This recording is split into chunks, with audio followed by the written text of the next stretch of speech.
میں تو دیکھتا ہوں ہم نے آپریشنز کیے، لوگوں کو کہا آپ گھر بار چھوڑ دیں،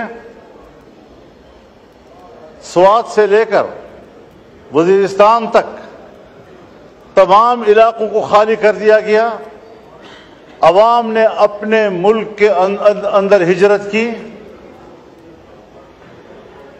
ہمارے وہ قبائلی خواتین جو اپنے خاص ماحول میں اور خاص کلچر کے اندر زندگی گزارتے رہے، انہیں آپ نے صحراؤں میں جا کے بٹھایا،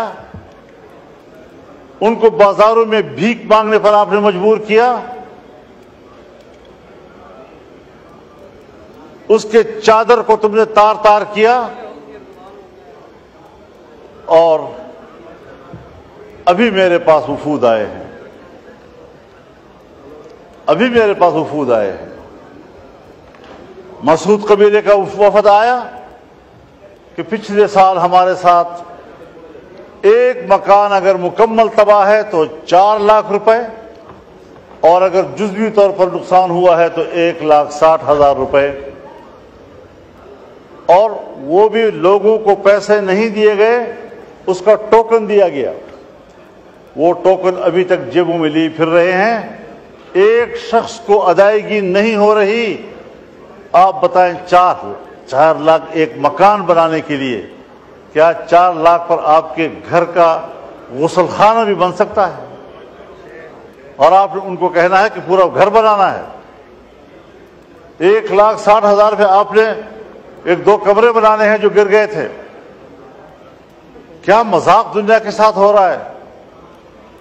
آج چمن کے اوپر، بارڈر کے اوپر 9 مہینے سے لوگ بیٹھے ہیں، در بدر بیٹھے ہوئے ہیں۔ آپ وہ شرائط ان کے اوپر لگا رہے ہیں کہ جو شرائط سرحد پر بیٹھے ہوئے لوگوں کے اوپر دنیا میں نہیں لگائے جاتے۔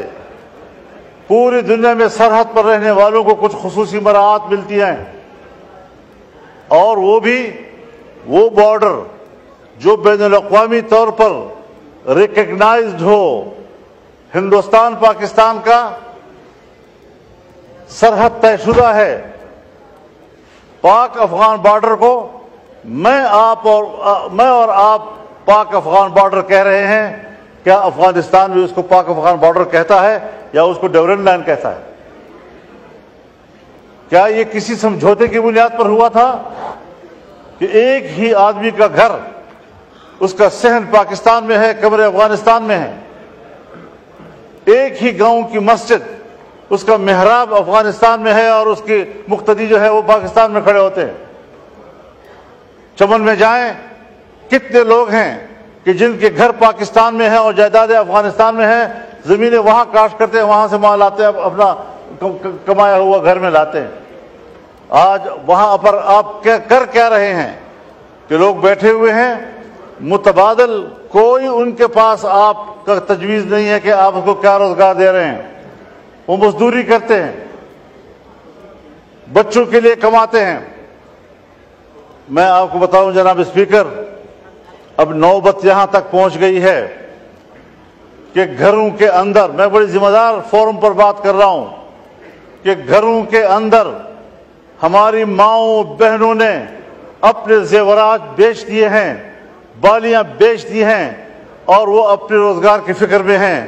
وہ ختم ہو گئے پیسے، اب گھروں کے دروازے اور کھڑکیاں وہ بیچنے میں مجبور ہو گئے ہیں کہ کس طریقے سے ہم دن رات گزارے۔ اور ریاست اس حد تک شقی القلب ہو چکی ہے کہ ان کو احساس تک نہیں ہے کہ یہ ملک کے باشندے ہیں اور ان پر کیا گزر رہی ہے۔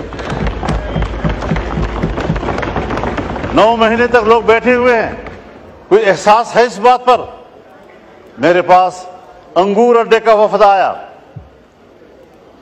بھرپور وفد آیا، اور کہا صاحب آپ تو آئے ہیں ہمارے گاؤں میں۔ میں نے کہا جی میں آیا ہوں آپ کے گاؤں میں، تو آپ بتائیں وہاں ہماری کیا پوزیشن ہے؟ میں نے کہا میری رات افغانستان میں تھی اور میرا جلسہ پاکستان میں تھا۔ ڈیورنڈ لائن انہوں نے مجھے بتایا کہ یہ لکیر ہے، کسی کے گھر کے بیچ میں سے گزر رہا ہے، کسی کے مسجد کے بیچ میں سے گزر رہا ہے۔ ان لوگوں پر آپ اس قسم کے قرضے لگائیں گے؟ غلام خان کے اوپر یہ صورتحال بن رہی ہے جمہوریت کے اوپر یہ صورتحال بن رہی ہے، ذرا اپنے شرائط لگائیں، لیکن ان کے لیے قابل برداشت بھی تو ہوں، قابل عمل بھی تو ہوں۔ بس ملک سے وفاداری اور حب الوطنی کا دعویٰ، اس پر آپ قبضہ کر لیتے ہیں، اور جب آپ سے کوئی اختلاف رائے کرتا ہے پھر آپ ملک کے دشمن ہیں، آپ تو ملک کو کمزور کرنا چاہتے ہیں۔